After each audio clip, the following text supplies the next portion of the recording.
So this is a video on stigma and empathy, exploring our response to substance use disorder.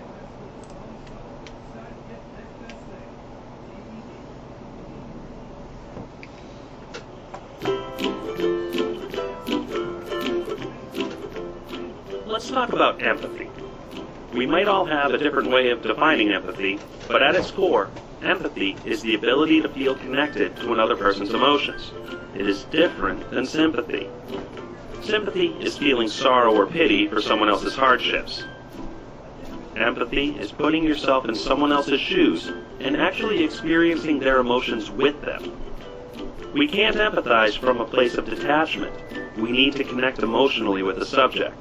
To paraphrase Steinbeck, it means very little to know that 1 million people are starving unless you know one person who is starving. Now let's talk about stigma. Stigma is a set of negative and often unfair beliefs that a society or group of people have about something. Stigma is an attitude that sets a person apart from others. It happens when the dominant culture recognizes something different about an individual and pushes them out of the in-group. Stigma leads to shame, blame, secrecy, isolation, discrimination, distress, and hopelessness. Over the next few minutes, we'll explore stigma, how we create it, how we perpetuate it, how we sometimes don't even know we're doing it. Specifically, we'll focus on stigma towards substance use and how it impacts kids with parents or family members who have a substance use disorder. Then we'll talk about how our best asset to combat stigma is empathy. Last week, a friend of mine died of a heart attack. It's really sad because he's only 38 years old. It wasn't a surprise. He'd had stents placed when he was 33. The doctor told him he needed to eat better, he needed to stop smoking, he needed to take the medicines as prescribed, but he didn't listen. He had good health insurance. His work provided all these opportunities for him to get healthier, but he just didn't do it. His wife is left with all these medical bills and kids to raise. I don't really feel sorry for him. He made his decisions, and now he died young, and he left bills in wake of despair. That sounded kind of cruel, and that rhetoric seems ridiculous. But if we replace the words heart attack with heroin overdose, we hear that all the time in our society.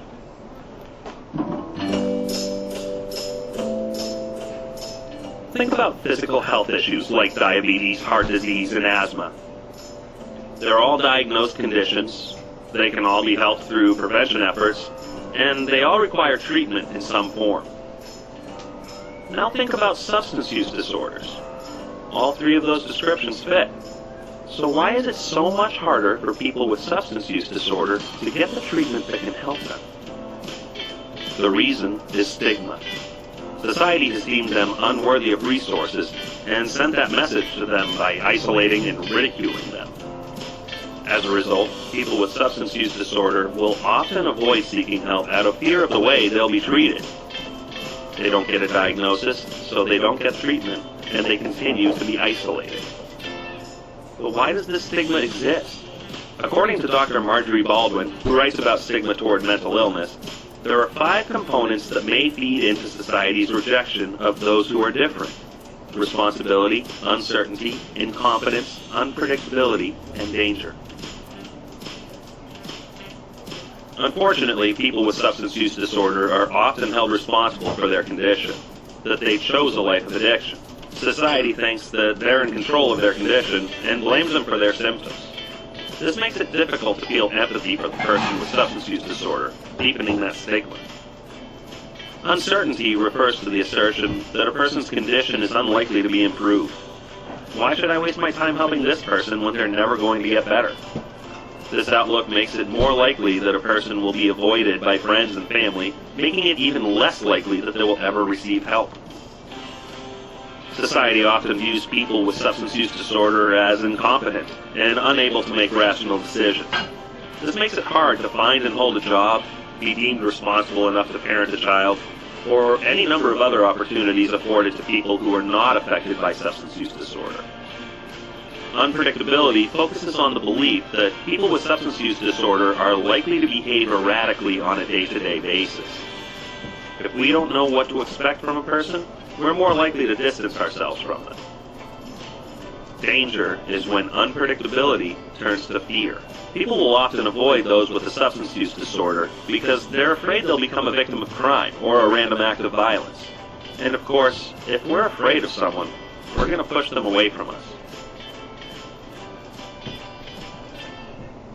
Nearly every family in America is affected by addiction.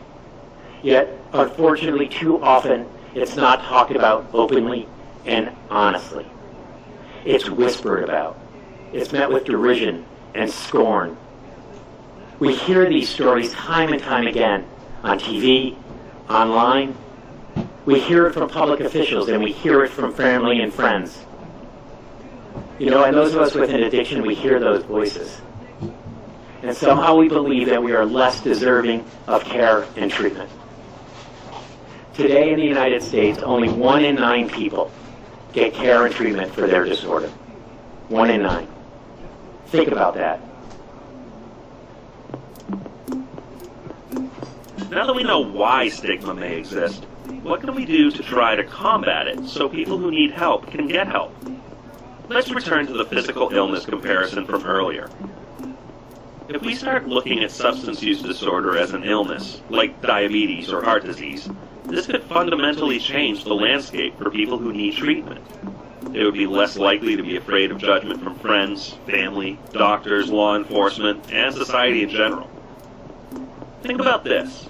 The National Institute on Drug Abuse asserts that the opioid crisis began in earnest in the late 1990s as a result of pharmaceutical companies assuring the public that opioid pain relievers were not addictive, leading to higher rates of prescription.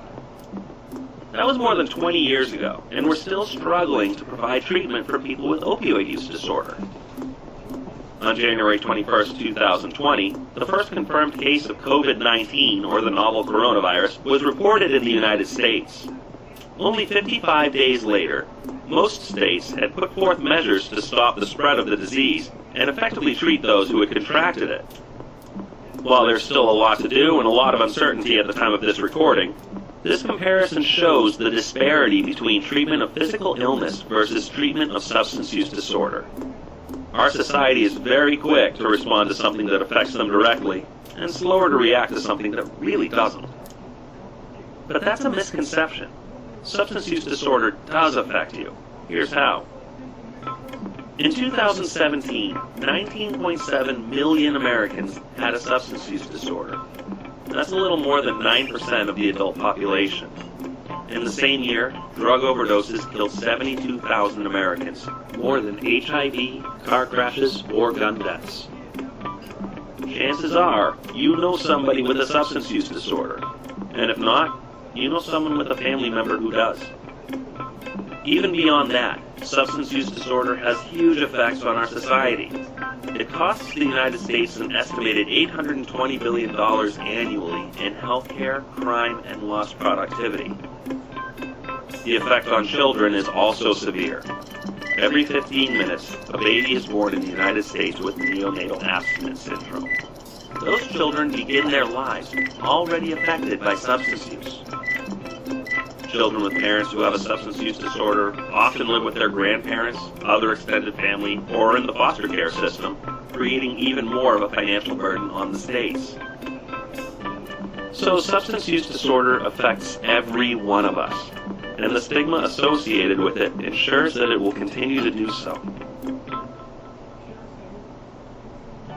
Right now, you may be thinking, well, that's awful, but I don't do that. And if that's true, good for you. But sometimes, we don't even realize that our behavior perpetuates stigma.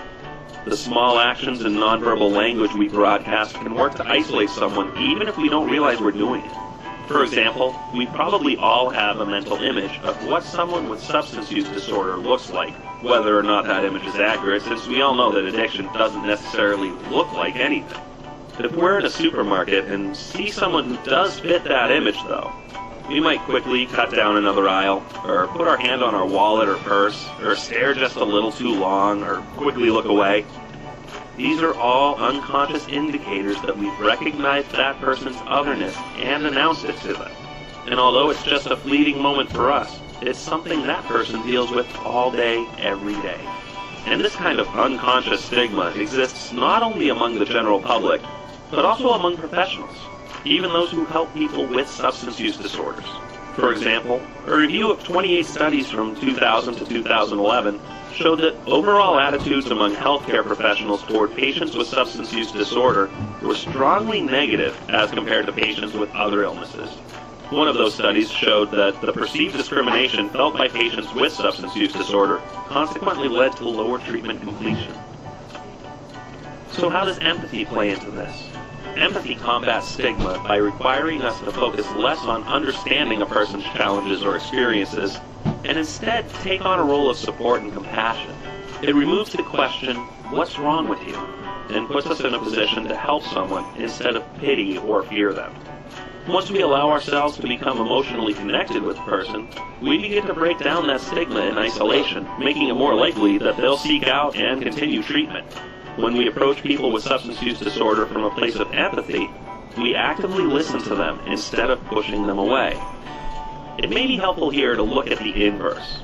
It wasn't so long ago that confrontational counseling was pretty widely used for substance use treatment here in the United States. This modality was the exact opposite of empathy. It used aggressive confrontation to break a person down, with the goal of shaming them into sobriety. As late as 1992, a randomized clinical trial pitted confrontational counseling against a treatment modality that emphasized empathetic interactions and the development of self-esteem. And guess what? Those in the empathy group had an abstinence rate double that of the confrontation group. So, empathy is obviously important in treating people with substance use disorder. But how do we promote empathy to those around us? An easy way to start the ball rolling is to pay close attention to the language we use when talking about and to people with substance use disorder. A lot of folks in the general public only ever hear about addiction from like-minded people or stigmatizing news articles, so it's on us to lead by example. Person-first language is a good first step toward changing the way we discuss addiction. Calling someone a drug user, an addict, or a junkie puts the disease ahead of the person and paints a mental picture nobody wants to look at. It highlights the otherness of the person, furthering the stigma already present. But what if we were to say, person experiencing problems with substance use instead? That way, we're highlighting the person, not the addiction, while still acknowledging the disease. This terminology reflects the medical nature of substance use disorders instead of focusing on shame. Likewise, we often hear that someone is reluctant or non-compliant in seeking treatment. We can change that around to say, person experiencing barriers to accessing services. And instead of referring to test results as clean or dirty, let's stick with positive or negative to keep it clinical instead of judgmental. And while we're at it, let's get rid of the term drug-addicted baby or born addicted. We read this in the headlines all the time. But babies cannot be addicted to anything. Addiction implies a behavior in which a person actively seeks a drug. Babies are not seeking a substance. They are experiencing withdrawal symptoms. So instead of born addicted, we should be saying born with neonatal abstinence syndrome. Some other words to replace in our lexicon. Instead of drug problems, say substance use disorder. Instead of abuse, try misuse or harmful use. A reformed addict becomes a person in recovery. And instead of opioid replacement or methadone maintenance, try medications for addiction treatment. These small changes in our language and behavior will make a world of difference for people with substance use disorders. Once we change our language and behaviors, others will follow, and that will help millions of people on the road to recovery.